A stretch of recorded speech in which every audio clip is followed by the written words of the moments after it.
अस्सलाम वालेकुम स्टूडेंट, आज हम स्टार्ट करेंगे एक्सरसाइज 4.1 का क्वेश्चन नंबर 9। पिछली वीडियो में हमने question number 1 to question number 8 तक किया था। उम्मीद करती हूँ वो आपको अच्छे से समझ आए होंगे। आज हम स्टार्ट करेंगे क्वेश्चन नंबर 9। तो क्वेश्चन नंबर 9 ये है बच्चों, find a polynomial whose factorisation is this and this by using an appropriate formula. अब बच्चों ये बहुत ईजी क्वेश्चन है। हम चाहें तो अगर हम सिर्फ यहाँ तक क्वेश्चन देखें तो ये बहुत इजी है, हम इन दोनों को मल्टीप्लाई करवाएंगे और हमारा आंसर आ जाएगा। लेकिन उन्होंने साथ एक लफ्ज़ का है बाय यूजिंग अप्रोप्रिएट फार्मूला, तो आपने फार्मूला को यूज़ करते हुए बनाना है, पॉलिनोमियल फाइंड करना है। तो हम स्टार्ट करते हैं अपना पॉलिनोमियल। तो बच्चों हमने एक फार्मूला पढ़ा हुआ है ए स्क्वायर माइनस बी स्क्वायर, जो कि कैसे ओपन होता है, एक बार प्लस के साथ और एक बार माइनस के साथ। अब हमारा क्वेश्चन में क्या गिवन है, x plus Y minus 2c, और दूसरा हमें पार्ट गिवन है x प्लस वाई, अरेंज करके लिख लेते हैं माइनस 2 प्लस 2c। बच्चों देखें, हमने पढ़ा था कि जितनी भी वैल्यू लंबी हो, लेकिन उसके बाद अगर एक बार माइनस आ रहा है एक बार प्लस आ रहा है तो कौन सा फार्मूला यूज़ होगा, ए स्क्वायर माइनस बी स्क्वायर। तो हम इसको एक टर्म कंसिडर कर लेते हैं और इसको सेकंड टर्म इन दोनों को एक टर्म और इसको सेकंड टर्म कंसिडर करते हैं। तो ये क्या बनेगा, x प्लस वाई का होल स्क्वायर, दरम्यान में आपको तय आता है वन। अब बच्चों बेसिकली ये इस फार्मूले की एक्सपेंडेड फॉर्म लिखी हुई है, हमने इसे किस में लाना है, कंप्रेस्ड फॉर्म में। तो ये क्या बन जाएगी, यहाँ पे दूसरी टर्म क्या होगी, 2c का होल स्क्वायर। बच्चों हमारे पास ये फार्मूला कंप्लीट हो गया। अब हम इसको ओपन जब करेंगे तो ये क्या बनेगा, x square plus y square plus 2xy minus 4c square. तो यही बच्चों हमारा आंसर है। उम्मीद करती हूँ आपको यहाँ तक क्वेश्चन बहुत अच्छे से इजीली समझ आ गया होगा। नेक्स्ट बच्चों हमारा क्वेश्चन नंबर 10 है, show the expression x square plus 4y square minus z square plus 4xy as the difference of two squares. बच्चों आप ये कह रहे हैं कि आपके पास एक एक्सप्रेशन गिवन है, इसको शो करें कि ये दो जो हैं उनका स्क्वायर्स का डिफरेंस का मतलब माइनस। बच्चों मीन्स ये वाला फार्मूला कह रहे हैं बनाएं, a square minus b square, mean दो टर्म्स हैं, उनका जो डिफरेंस उनका जो स्क्वायर है वो आपस में क्या हो रहा है, माइनस हो रहा है, यानी डिफरेंस है उनके स्क्वायर का। बच्चों हम यहाँ क्वेश्चन एक्सप्रेशन हमारी क्या है, x square plus 4y square minus z square plus 4xy। बच्चों अगर आपने क्वेश्चन नंबर 8 तक अच्छे से समझा है, क्वेश्चन नंबर 8 तक अच्छे से समझा होगा तो आपने देखा होगा कि जब हम इसकी एक्सप्रेशन, इसको फार्मूले को करते हैं, लिखते हैं, तो ये जो वैल्यू होती है इसको देख के वे हमारे दरम्यान में टर्म बनती है। तो अब z तो इन दोनों तीनों वैल्यूज़ में नहीं है, तो इट्स मीन हमारा जो एक टर्म बनेगी वो क्या होगी, x square plus 4xy plus 4y square, और z को हम अलहदा एक सेकेंड टर्म ले लेते हैं। अब हम इसको बंद करते हैं अपने ब्रैकेट्स में। तो बच्चों अब ये क्या होगा, अब हम फार्मूला बनाएंगे x का स्क्वायर प्लस 2, ए की वैल्यू भी छोड़ दें, नहीं पता बी की भी नहीं पता। ये बहुत आसान तरीका है बच्चों समझना, क्योंकि बच्चे कंफ्यूज हो जाते हैं कि चलें इसकी तो पता चल गई लेकिन बी की क्या होगी। तो आप पहले ये किया करें कि आप उनकी जगह छोड़ दी, फिर आप जब अपनी बी वाली वैल्यू लिख लिया करें तो वहाँ वैल्यूज़ पे आप पुट करते हैं तो वो एग्जैक्ट इस वैल्यू के इक्वल होता है। प्लस अब y हमारे पास क्या होगा, 4 का स्क्वायर, 4 किसका स्क्वायर होता है, 2 का, और y का होल स्क्वायर। इसको हम जो बंद करते हैं अपनी ब्रैकेट में, और z का भी हम ले लेते हैं स्क्वायर। तो ये अब a की वैल्यू x और b की वैल्यू 2y। अब जो देखें 2 2 ज़ार 4xy, तो ये पहली वैल्यू लिखते हैं, लास्ट वैल्यू लिखते हैं, यानी ये और ये लिखते हैं, और साइन वो लगता है जो 2 के साथ। तो 2 के साथ हमारे पास क्या था, स्क्वायर माइनस z का स्क्वायर।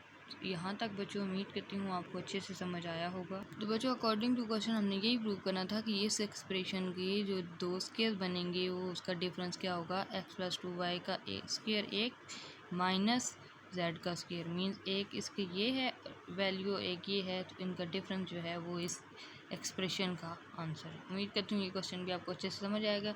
कोई नहीं समझ आ रही बात तो आप कमेंट सेक्शन में पूछ सकते हैं।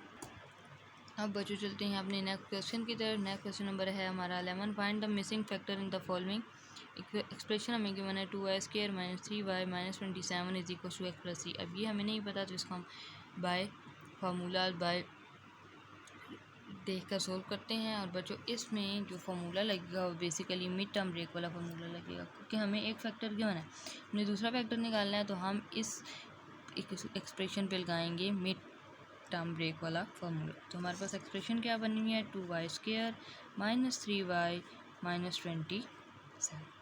अब बच्चों आपने अपनी छोटी क्लासेस में पढ़ा होगा कि पहली एक का जो होती है उसको हम मल्टीप्लाई करवाते हैं सी वाली वैल्यू से। तो 27 2 बच्चों क्या होगा 54। अब बच्चों इसके साथ क्या है y² और प्लस, और इनके साइन भी मल्टीप्लाई होते हैं, प्लस माइनस माइनस।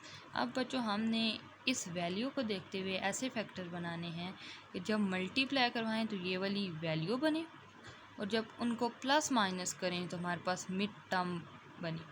तो बच्चों हम इसको देखते हैं कैसे बनता है। 2 के टेबल में आता है, लेकिन 2 को जब हम उसमें दूसरे फैक्टर में ऐड करेंगे तो वो 3 नहीं बनेगा। इसी तरह बच्चों हम 3 पे जाएंगे नहीं, तो हमारा आपको पता है 6 का टेबल 6 9 आर। तो बच्चों हमेशा याद रखिएगा साइन वो वाला लगेगा बड़ी वैल्यू के साथ जो हमारी एक्सप्रेशन में मौजूद है। तो यहाँ पे क्या मौजूद है, माइनस। तो 9 के साथ भी कौन सा साइन लगेगा, माइनस का। तो हम लिखते हैं 2y² माइनस 9। अब जब चूँकि एक एक्सप्रेशन में y है तो यहाँ पे भी क्या आएगा y। अब अगर बच्चों हमने 9 + 6 का तो यहाँ 15 होता तो हम दोनों के साथ साइन लगाते हैं, लेकिन अब चूँकि 3 चाहिए तो हम ये क्या लगाएंगे प्लस माइनस। तो यहाँ पे क्या आएगा +6y, और बड़ी वैल्यू के साथ हमेशा कौन सा साइन आएगा जो हमारी एक्सप्रेशन में गिवन होगा, -27। अब बच्चों हम दो टर्म्स का लेते हैं कॉमन। तो इसमें क्या क्या कॉमन है, y, क्योंकि 2 और 9 कॉमन नहीं हो सकते। y को जब कॉमन लेंगे तो बाकी क्या बचेगा, 2y एक यहाँ रह गया और -9 प्लस 6 को कॉमन लेंगे बच्चों। 6 को नहीं ले सकते क्योंकि ये 27 है और ये 6 है, दोनों के टेबल में नहीं आता। तो हम किसको कॉमन लेंगे, हम 3 को कॉमन जब लेंगे तो क्या बचेगा 2y -3 9 आर 27। अब बच्चों इन दोनों टर्म्स में देखो तो क्या कॉमन है, 2y -9। 2y -9 को जब कॉमन लेंगे तो क्या बचेगा y +3। अब बच्चों अगर आप गौर करें तो हमारे क्वेश्चन में y +3 तो हमें गिवन है, हमारा मिसिंग फैक्टर क्या होगा 2y -9। तो यहाँ पे हम क्या लिख देंगे 2y -9, और एंड पे आप लिख लेंगे missing factor is equals to 2y -9। तो यही बच्चों आपके इस एक्सप्रेशन का आंसर था। बच्चों क्वेश्चन नंबर 11 का पार्ट बी है, ये है 5x² + 12x - 9 = x + 3। अब बच्चों हमने यहाँ पे बताना है कि इसका missing factor same to same हम पिछले क्वेश्चन वाला रूल फॉलो करेंगे। पहले हम एक्सप्रेशन लिखेंगे 5x² + 12x - 9। वही बात बच्चों हम पहली और आखिरी वैल्यू को आपस में क्या करवाते होते हैं, हमेशा मल्टीप्लाई। जब मल्टीप्लाई करवाएंगे तो 9 5 आर 45 प्लस माइनस माइनस, और यहाँ पे क्या आ जाएगा x²। अब बच्चों हमने ऐसा फैक्टर बनाना है कि जब मल्टीप्लाई करवाएं तो 45 आए, प्लस माइनस करवाएं तो 12 आना चाहिए। तो बच्चों इसका 2 के टेबल में तो ये आ ही नहीं सकता। 3 के टेबल में क्या बनेगा 3 15 आर, जब हम मल्टीप्लाई कराएंगे तो 45, जब हम प्लस माइनस करेंगे तो आ जाएगा 12। अब बच्चों बड़ी वैल्यू के साथ कौन सा साइन है, प्लस, तो 15 के साथ कौन सा साइन आएगा, प्लस। तो क्या एक्सप्रेशन बनेगी 5x², ये -9 अपनी जगह पे, अब बड़ी वैल्यू के साथ प्लस 15x। अब चूँकि 12 चाहिए, अगर हमें 17 चाहिए होता तो दोनों को प्लस करते, लेकिन हमें क्या चाहिए अभी 12, तो हम क्या कर देंगे -3x। अब बच्चों इसमें क्या कॉमन है 5x, 5x जब कॉमन लेंगे तो 1x प्लस 5 3 आर 15, माइनस जब माइनस लेंगे -3, तो बाकी बच्चों आपको पता है जब माइनस कॉमन लेते हैं अंदर वो सारे साइन चेंज हो जाते हैं। ये 3 बाहर आ गया, अब यहाँ माइनस था तो यहाँ पे क्या आ जाएगा प्लस, यहाँ माइनस है तो यहाँ पे क्या आ जाएगा प्लस।